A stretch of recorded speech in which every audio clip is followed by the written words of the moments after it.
With me again as a pinch hitter for a little second. Billy's gone, Scott's gone, and Corey's gone. So we got down to the bottom and Harold came up with me. Glad to have everybody here. We're going to be looking at Mark chapter 9 in verse 2. The parallel passage is in Matthew 17, beginning with verse 1. And Luke 9, around verse 33, is Luke's version of the same event. Scott so well pointed out last week that Jesus asked his disciples, "Who do these people think that I am?" And they went through the whole conversation. And Peter finally confessed that Jesus is, "You are the Christ, the Son of the living God." After Jesus asked him, "Well, what's your opinion of who I am?" And right after that,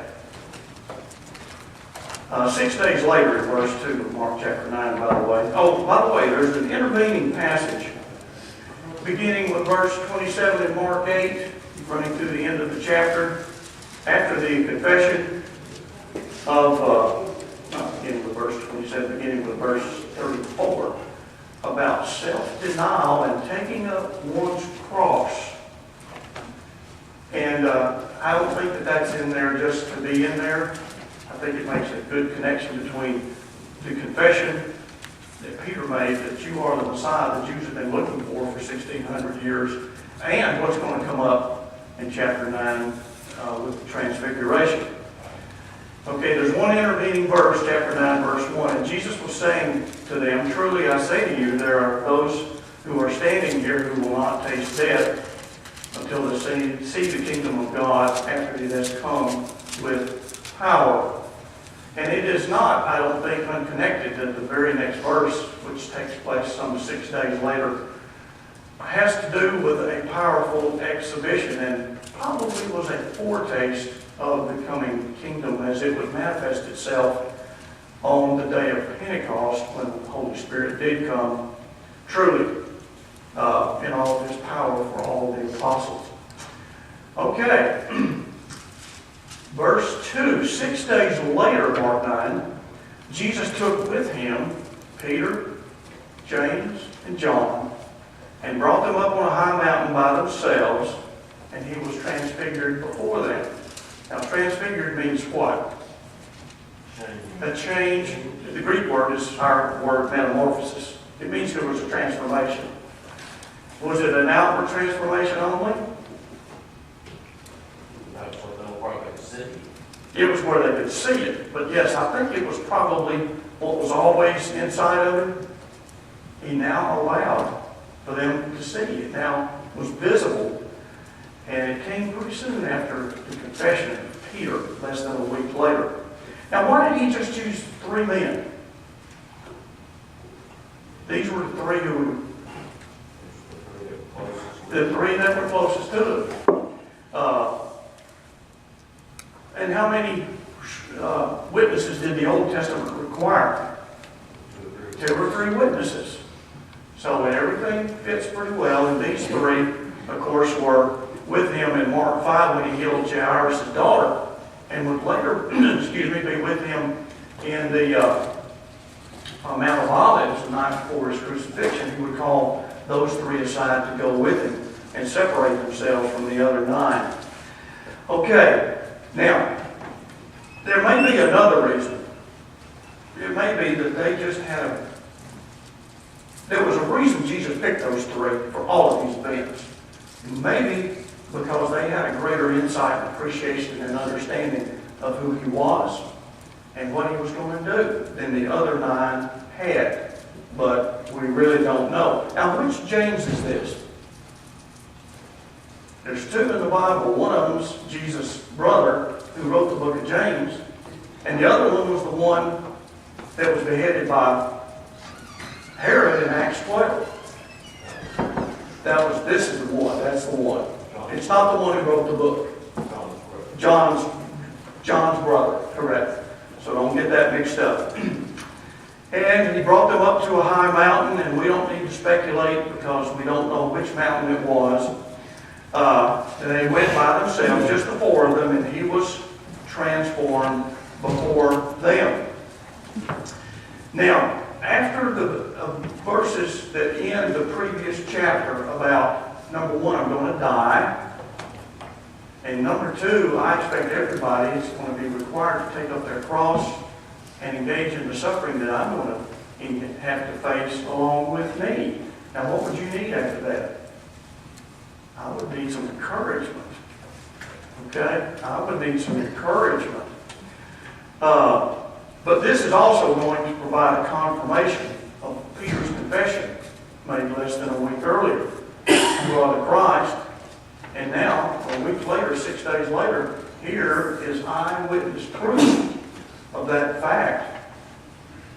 And it's going to show the superiority, of course, of Jesus even over Moses and Elijah, the representation, I think, of the law, Old Testament law, and the Old Testament prophets. Okay, now, 3 of them were granted division. The other 9 didn't know what was going on or hadn't seen it and hadn't heard of it. Well, let's wait till we get to that. Okay, well, let's wait till we get to that. Then we'll mention that. Now, can you remember somebody else that's undergone a change in the book of Acts that's similar to this? Whose countenance was changed? Stephen, Acts chapter 6 and verse 15. To give you the council saw his face was like the face of an angel. Now, I'm not saying it's the same transformation, but they do remind you of, each one reminds you of the other one here. And I wonder if John was thinking of this when he started his gospel. John chapter 1, verse 14. The Word became flesh and made his dwelling among us, and we have seen his glory. We have seen it firsthand, 3 of us. So they had all the proof that he needed. They needed that Jesus was indeed the Christ, the Son of the living God. It says he was transformed, and verse 3, his garments became radiant and exceedingly white, as no launderer on earth can whiten them. Of course, a launderer, one of his jobs was to take a soiled, dirty garment and do what with it? Clean it, and to make it white like it originally was. And he says nobody could do it like this. It could never be as white as this was. And Elijah appeared, verse 4, to them along with Moses, and they were having a discussion. If you check the other 2 parallel passages, I believe it's Luke 9:33, where we find out what they were discussing. Does anybody remember? Yeah.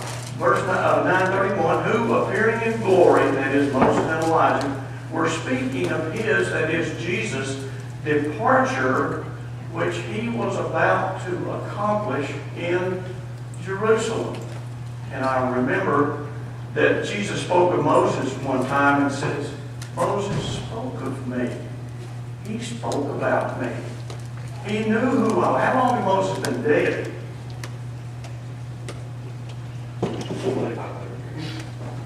1,500 years. Give or take 1,000. Just 1,500. Okay. I'll cut back off that. Right. He had been dead about 1,500 years at the time that this was written. How long had Elijah been dead? About 700 or 800 years he had been dead. I like 1 John chapter 3 and verse 2, and I think Scott might have referred to this. Beloved, now we are the children of God, and it has not yet appeared what we will be. No, we touched this on Wednesday night. It has not yet appeared what we will be. We know that when he appears, we will be like him, because we will see him just as he is. And this white hair will look quite good with that. His clothes were what? Radiant and exceedingly white. Folks, those of you who are older will look great with your new clothes. Okay, so Jesus is there, and then all of a sudden Elijah and Moses turn up. And you need to know that the Jewish people expected that both Moses and Elijah would come at the end of the age. In fact, many of our religious neighbors take the two witnesses, I believe it's in Revelation 11, as Moses and Elijah, although they are not named or identified in any way whatsoever. And we'll look at some new Old Testament verses in the book of Micah in just a minute. Okay, what was unusual about the death of each of these men? Remember? One was taken and the other not buried himself. Yeah. Moses was buried by God himself, and who tried to take his body? We learned about in Jude. Satan contended with the angel over Moses' body. I think I've got that somewhere here. Jude chapter 1 and verse 9. And as John said, Elijah was taken up into heaven without dying. I don't know if that has anything to do with the fact that they appeared here with Jesus in glory at the Transfiguration or not. And you wonder if the three disciples heard the conversation. It doesn't say. That's one question I want to ask. Did you hear what they were discussing when you were up there? Because they were discussing Jesus' upcoming death on the cross.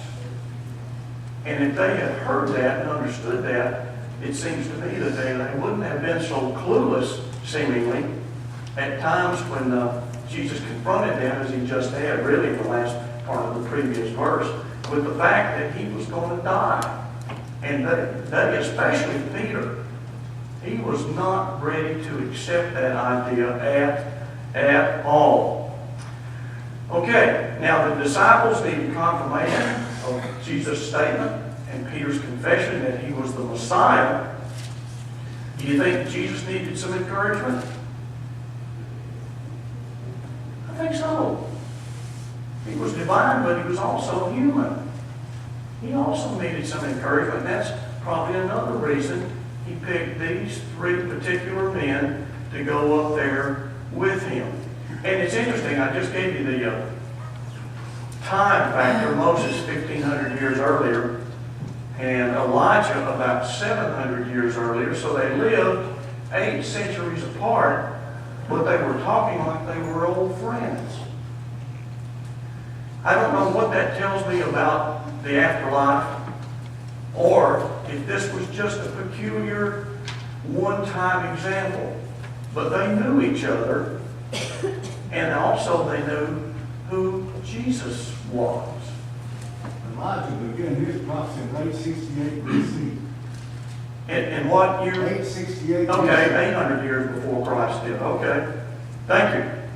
I wonder if this is not a pretty good argument for those of us who believe that we will know each other in heaven. Okay? It certainly leans that way. It also is a curious thing to me that the Jesus, not Jesus maybe, but that Peter, James, and John knew who Moses and Elijah were. Yes. Yes, they did. They recognized them. That's a good point. They sure did. They didn't ask Jesus, who are these two men? And there probably were no photographs at that time. They got paintings in the vestibule. Right.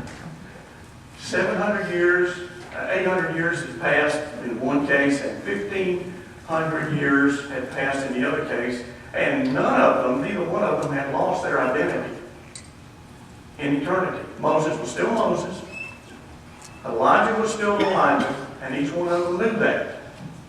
Each one of them knew the other one. Bobby, don't you think that Yes. that's one of the attractions that when we think about heaven is, Sure. is getting to see all these great men? Yes. And our parents. Yeah. And everybody that's we miss terribly, we will get to see again, probably, and know who they are. And How much other awareness we will have, I don't know. But I think we'll know. And I wonder, you remember the Lord told Moses when he sinned against him, as they were about to enter the promised land, that he would not be able to ever go in. And I wonder, this crossed my mind, if this is the first time Moses had ever seen it in person from being there. Because he's in the promised land. Right? And now he finally gets there, at least in spirit, to see the promised land up close and personal rather than from across Jordan River. Okay. Elijah appeared with them with Moses, and they were talking with Jesus. Like I said, Luke 9:30 and 31. They were talking about Jesus, and I love this word, departure. Departure. Lloyd, could they Jody. not have gleaned from their conversation, maybe, that they were who they were? I mean, like if you, and this is just a very simple explanation. Gosh, Sure. Lloyd, I haven't seen you in a long time. Yeah. But just from, they were talking. You know, it says they were talking. And just from their outside listening, because they heard something, Right. could have gleaned from that. Okay. That's a good point. Might very well be true. Yeah. I mean, you know, speculation like so much. Yes. Verse 5. Peter, after seeing Jesus, Moses, and Elijah talking with each other in this great miraculous transformation that Jesus had undergone, he says to who else would speak up besides Peter anyway? Peter said to Jesus, Rabbi, teacher, it is good for us to be here. Let us make 3 tabernacles, one for you, one for Moses, and one for Elijah. For he did not know what to answer because they were terrified. And if you don't know what you're about to say, what should you do? Don't say anything. Don't say anything. Also, another question of speculation is, why did he want to build the 3 tabernacles? And what does a tabernacle consist of? They didn't have material to put a tent up. He was just going to make a booth out of sticks, whatever they had handy on that mountain, one for each of them. I read one commentator says it was to keep them from getting sunburned.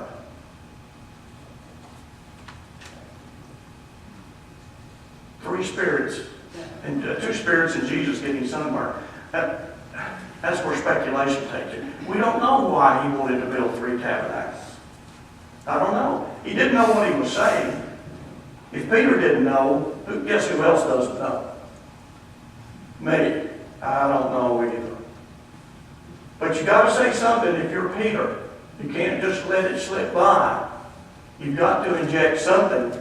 And he says because they were scared to death. And we probably would have been too. Maybe he just felt like he needed to offer something. I need to say something here. I need to say something. And Peter and John are just standing there with their mouth open. And nobody's saying anything. It's what you call an awkward silence, maybe. But I need to say something here, so let's build these 3 little booths out of the brushwood, laying near. And if you read Luke's account, you'll notice that this was said right at the end of these appearances. And you can speculate again that Peter saw that they were about to leave. And so in order to encourage them not to leave, you do what? You build them a tent. And hey, you can spend the night. That to me seems the most logical. But it could be just as wrong as it could be. But the timing, to me, leaves that open to a possibility. For he didn't know what he was to answer, what to answer in verse 6. Then a cloud formed, as if we haven't had enough odd things happening, overshadowing them, and a voice came out of the cloud saying, "This is my beloved Son. Listen to him." Now, where have we heard that before in Jesus' ministry? At his baptism. So, And by the way, how long is it before, that was about 2 years ago, how long is it until he dies? Anybody have any idea on the timeline? Less than a year. Less than a year. 10 months, 11 months possibly. Now, this cloud was always through the Old Testament a sign of what? That God is here in a special way. It's called in Hebrew the Shekinah. Shekinah. And it appeared at Sinai, it appeared at the dedication of the temple, and on the dedication of the tabernacle too.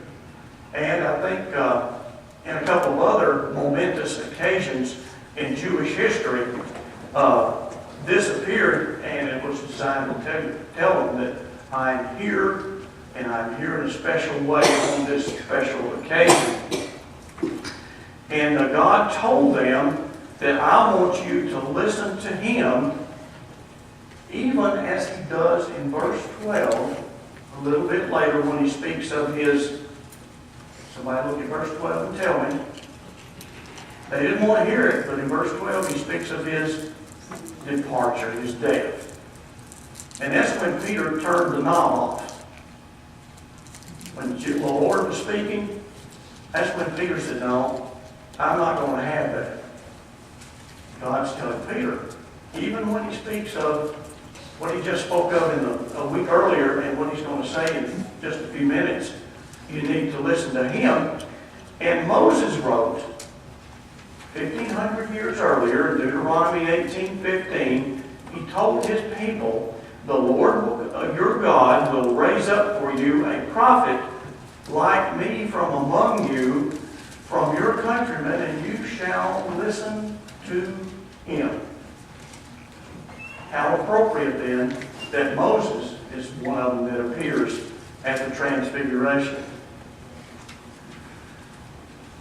Continuing with verse 8, all at once they looked around and saw no one with them anymore except Jesus alone. Human beings die and leave, but Jesus, Son of God, He always remains. And as they were coming down from the mountain, oh, by the way, what else does that teach us? That Moses and Elijah left, but Jesus is still here. What does it tell you about the relationship between Jesus and Moses and Elijah? God just said, I want you to listen to Him.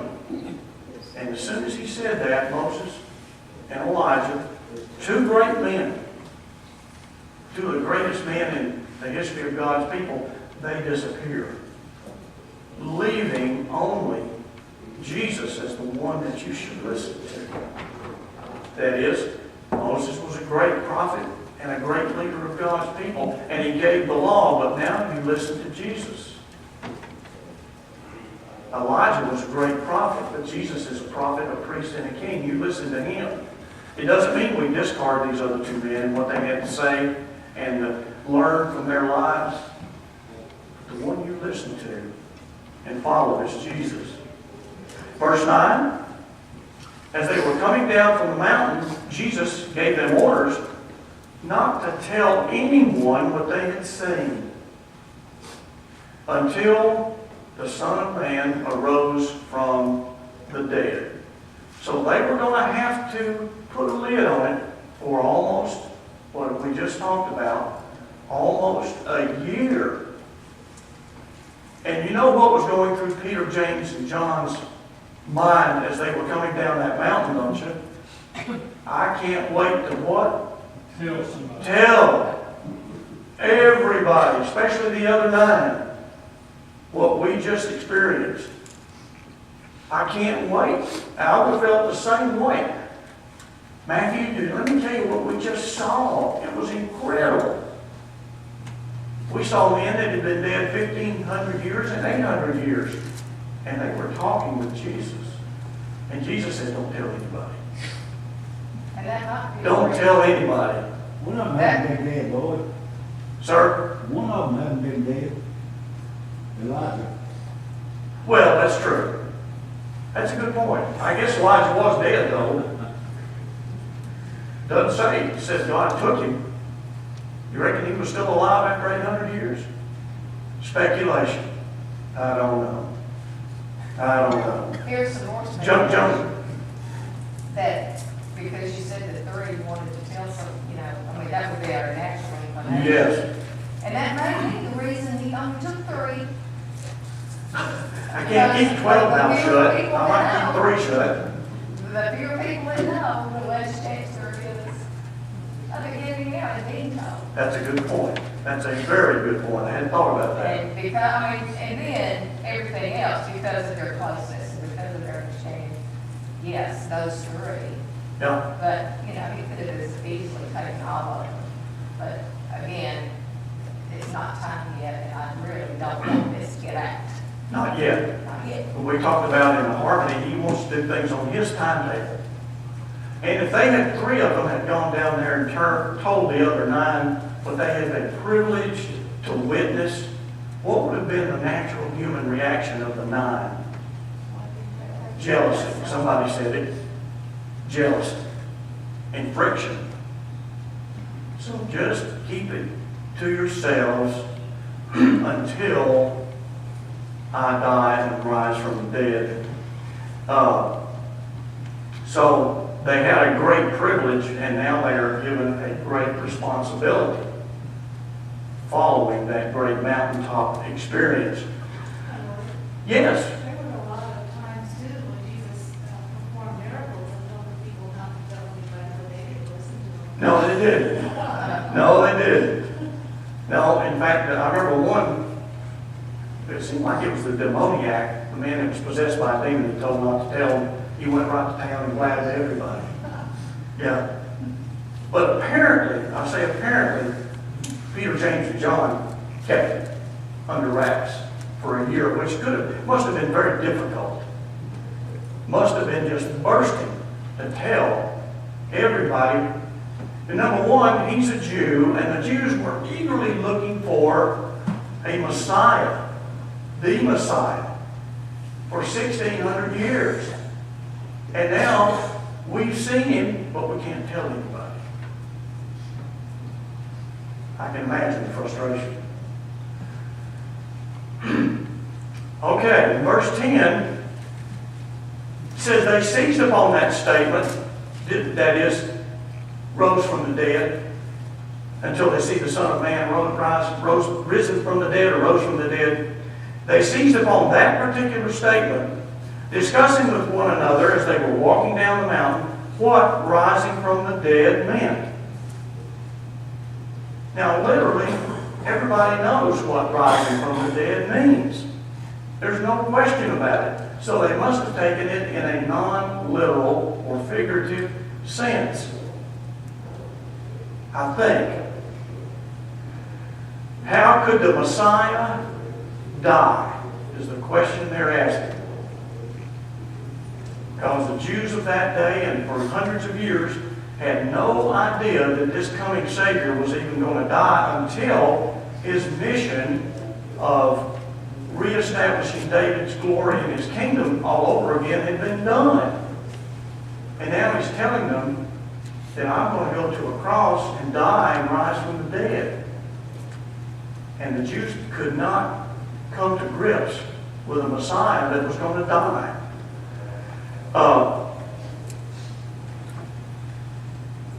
Let's read verse 11 and go to Malachi. The last book of the Old Testament, to make it easy. They asked him, saying then, why is it that the scribes say that Elijah must come first? Let's go to Malachi chapter 1. And I think it's Malachi chapter 3 and verse 1, I'm sorry. The prophet writes here, this was about 400 years ago from the time of this transfiguration. Behold, I am going to send my messenger, and he will clear the way before me. And the Lord whom you seek will suddenly come to his temple, and the messenger of the covenant in whom you delight, behold, he is coming, says the Lord of hosts. Now, who is the reference to? John the Baptist. John the Baptist. He's the one who's going to prepare the way for the Lord whom you seek will suddenly come to his temple. John first, and then Jesus comes on the scene. And then Malachi chapter 4, the very next chapter, verses 5 and 6, the same prophet wrote, "Behold, I am going to send you Elijah the prophet before the coming of the great and terrible day of the Lord. He will restore the hearts of the fathers to their children, and the hearts of the children to their fathers, so that I will not come and smite the land with a curse." In other words, he's coming on a restoration job. Okay, so I don't have to inflict my judgment. That'll be his goal. A restoration or repentance mission given to John. And here he calls him Elijah. Why does he call him Elijah?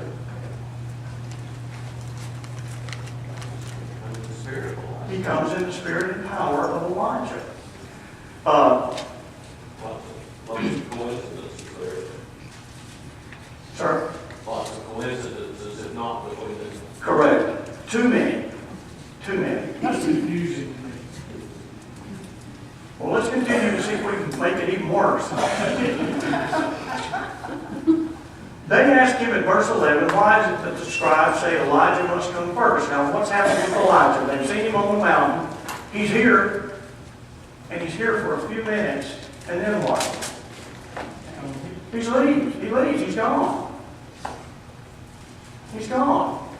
And they're expecting Elijah to come back and do a major job of restoration to bring the people back to God before the end of time, before the great judgment day. And what just happened, that Elijah just left after staying here for a few minutes, doesn't fit with their idea of what, and it shouldn't have. No, especially since there were only 3 witnesses to it. Correct. Yeah, and only 3 people saw him. And then Jesus said, what about him? Don't tell anybody. That did not fit with the prophecy in Malachi 4 through 5 at all in their minds, and rightly so. It didn't fit. So why do the scribes, I keep hearing them say that Elijah must come and do his work, is implied here, do what God sent him to do. And why do they say that when he just packed up and left town after staying here for a few minutes? If he had come to fulfill the prophecy of Malachi, why did he leave so soon? Seemingly doing nothing to get his mission done. And if this was the predicted coming of Elijah that we just witnessed, then surely it was time for us to tell everybody about it. But we've been told not to say a word. So you can see the confusion in their minds. And they were thinking, Elijah, oh yeah, the scribes keep saying that Elijah's going to come first before the end of time and the Messiah comes back. Is this it? What I just saw, is that it? That really didn't fit in their minds. And it's so Messiah was something when he was supposed to be doing either, especially talking about dying. Correct. Right.